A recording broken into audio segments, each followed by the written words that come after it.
Renaissance debate. Arctic styles versus Southern Renaissance. Scene: a bustling Italian piazza, late 16th century. Leonardo da Vinci and Michelangelo, two titans of the Renaissance, are engaged in a heated debate. Michelangelo: Leonardo, I must say, your obsession with the Arctic is quite peculiar. How can you possibly compare those barbaric lands to the beauty and sophistication of our Italian Renaissance? Leonardo: Michelangelo, you underestimate the influence of the North. The Arctic styles, with their bold lines, stark contrasts, and emphasis on nature, have had a profound impact on the development of our Renaissance. Michelangelo: nonsense. The Renaissance was born in Italy, nurtured by classical ideals and the patronage of the Church. The North has nothing to offer us. Leonardo: consider the work of Jan van Eyck. His meticulous attention to detail, his use of oil paints, and his ability to capture the natural world with such realism have been a source of inspiration for many Italian artists.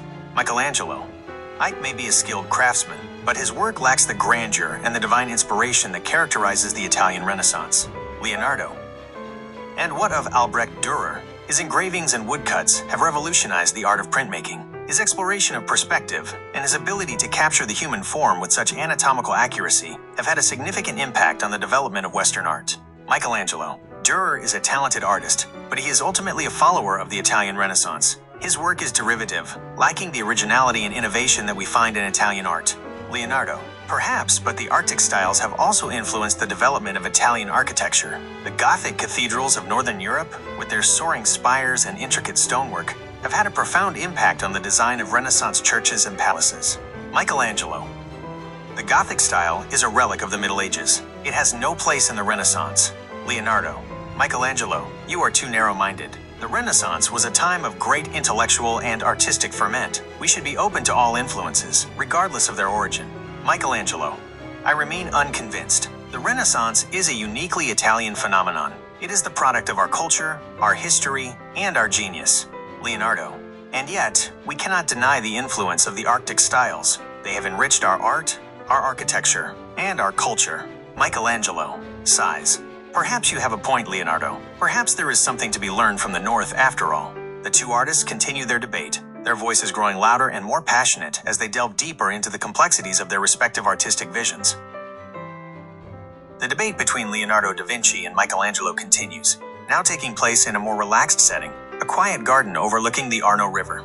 Leonardo: Michelangelo, I think we can agree that the Arctic styles have played a significant role in the development of the Renaissance. Michelangelo: yes, I suppose you are right, but we must also acknowledge that the Renaissance is primarily a product of Italian genius. Leonardo: I agree, but perhaps it is precisely because of our Italian heritage that we were so receptive to foreign influences. The Renaissance was a time of great intellectual curiosity, and we were always eager to learn from other cultures. Michelangelo: that is true, but we must also be careful not to become too dependent on foreign ideas. We must always strive to maintain our own unique identity. Leonardo: I couldn't agree more. Perhaps the best way forward is to find a way to synthesize the best of both worlds, to combine the classical ideals of the Italian Renaissance with the innovative spirit of the Arctic styles. Michelangelo: that is an interesting idea, but how can we achieve such a synthesis? Leonardo: perhaps we can start by studying the work of artists who have already attempted to bridge the gap between these two traditions. For example, the Venetian painters of the 16th century, such as Titian and Tintoretto, were deeply influenced by the art of Northern Europe. They were able to incorporate elements of the Arctic style into their own work, creating a unique and original style. Michelangelo: that is a good point. And what about the Mannerist artists? They were also known for their experimentation and their willingness to challenge traditional conventions. Leonardo: yes, the Mannerists were certainly pushing the boundaries of Renaissance art. They were often interested in creating works that were both beautiful and provocative. Michelangelo: perhaps we can learn something from the Mannerists as well. We can use their example to inspire us to be more creative and more daring in our own work.